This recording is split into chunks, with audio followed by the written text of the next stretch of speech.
사막유래의 고양이는 흔히 추위보다는 더위에 강한 편으로 알려져 있습니다. 하지만 한국의 혹독한 추위에 적응한 고양이라도요, 한국의 무더위에는 굉장히 힘들어하는데요. 여름철 실내에는요, 어느 정도 온도와 습도가 우리 고양이들에게 쾌적한 걸까요? 또 어느 정도의 온도 이상으로 높아지게 되면요, 위험할까요? 또 고양이가 지나치게 높은 실내 온도로 문제가 생겼다면요, 어떤 증상을 보이게 될까요? 자, 고양이가 열사병의 증상을 보인다면요, 우리는 어떻게 해줘야 할까요? 자, 저는 수의사 윤쌤이고요. 오늘은요, 여름철 고양이의 건강을 위한 실내 환경에 대한 이야기를 한번 해보도록 하겠습니다.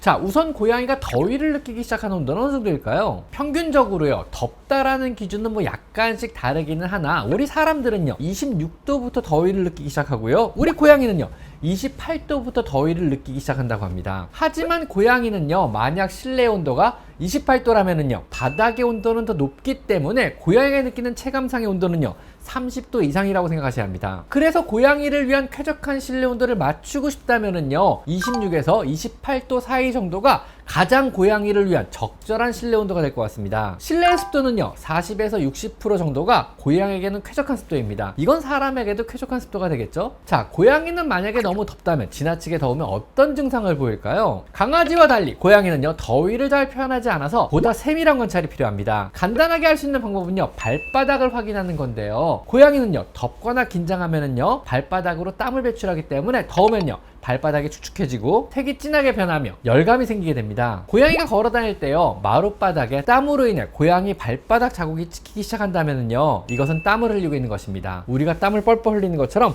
고양이도 발바닥으로 땀을 뻘뻘 흘리고 있는 거죠. 자, 잦은 그루밍 역시요, 고양이가 덥다는 신호 중 하나입니다. 여름에는요, 고양이의 침이 묽어지는데요, 이렇게 묽어진 침을 털에 묻히고 증발을 시켜서 체온을 낮추려고 시도하는 것입니다. 또한 더위가 심해지면요, 고양이가 개처럼 혀를 내밀고 헐떡거리는 개구호흡까지 하게 되는데요, 이때는 정말 체열의 발산이 안 돼서 위험한 신호이기 때문에 즉시 시원한 곳으로 옮겨주셔야 합니다.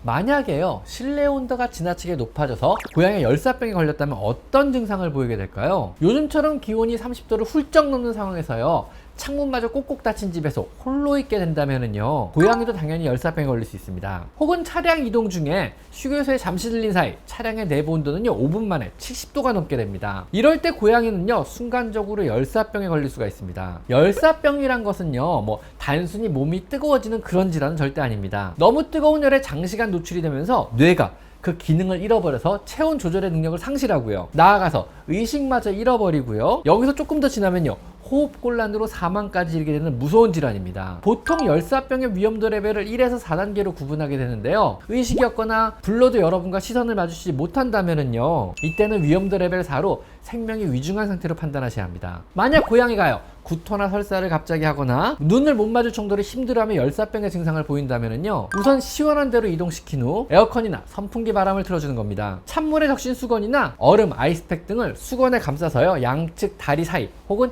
양측 뒷다리 사이에 넣어주어 체온을 낮추려고 최대한 노력해 주셔야 합니다. 그 상태에서 신속하게 병원으로 빨리 이동시켜 주셔야 합니다. 열사병은요 여름철에 실제로 고양이에게 종종 일어나는 사고입니다. 이런 열사병을 예방하시려면은요, 여름철에는요 항시 방충망을 친 상태에서 창문을 조금 열어서 실내 온도가 지나치게 높아지지 않게 해주셔야 되고요, 에어컨을요 26에서 28도 사이 정도로 맞춰 놓는 건 역시 좋습니다. 에어컨을 제습 모드로 틀어 놓는 건 역시요 높은 습도에서 지나치게 실내 온도가 높아지는 것을 방지할 수 있게 해주고요, 또한 여름철에는요 외출 전에 꼭 온도가 너무 높아지지 않도록 여러 가지로 신경 써줘야 되고요, 차량의 이동 중에는요 절대 고양이를 혼자 차 안에 잠시라도 두셔서는 안 되는 겁니다. 자, 그럼 우리 고양이들을 위해서 여름철 실내 환경을 어떻게 해주면 조금이라도 도움이 될까요? 물론 가장 좋은 것은요, 외출 시에도 에어컨 온도를요 26에서 28도 정도에 맞추어 틀어주는 것입니다. 실내 온도를요 절대로 28도가 넘지 않도록 해주시는 겁니다. 이때는요 창문을 되도록 가려서 햇빛이 실내로 직접 들어오는 걸 최대한 막아줍니다. 에어컨을 계속 틀어주기가 힘들다면은요 물에 얼음을 띄워주는 것도 체온을 낮추는 데 도움이 됩니다. 또 쿨매트를 깔아주거나